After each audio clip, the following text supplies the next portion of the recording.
नमस्कार. तुम्हाला माहिती आहे का? सध्याच्या यंग जनरेशनला आणि काही मध्यम वयाच्या लोकांना फेंगशुईची खूप क्रेज आहे.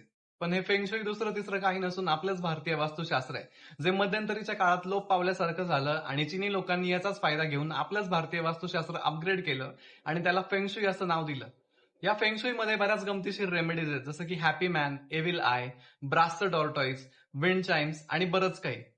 आता यातला हॅपी मॅन आपण बघूया. मला सांगा, आवाढव्य वाढलेलं पोट, टक्कल असलेला, काखावर करून हसणारा माणूस आपल्या आयुष्यात काय चेंजेस करू शकतो? या उलट आपल्या भारतीय वास्तुशास्त्रात एक असा हॅपी मॅन आहे जो सर्वांचाच लाडका आहे.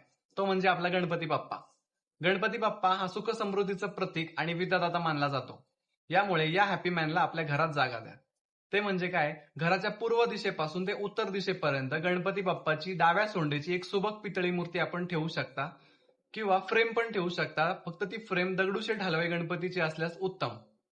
आपल्या या हॅपी मॅनला आपल्या घरात जागा द्या आणि स्वतः सकारात्मक फरक अनुभवा. छोटा उपाय मोठा बदल नक्की ट्राय करा आणि राजमंगल वास्तू या पेजला फॉलो करा. धन्यवाद.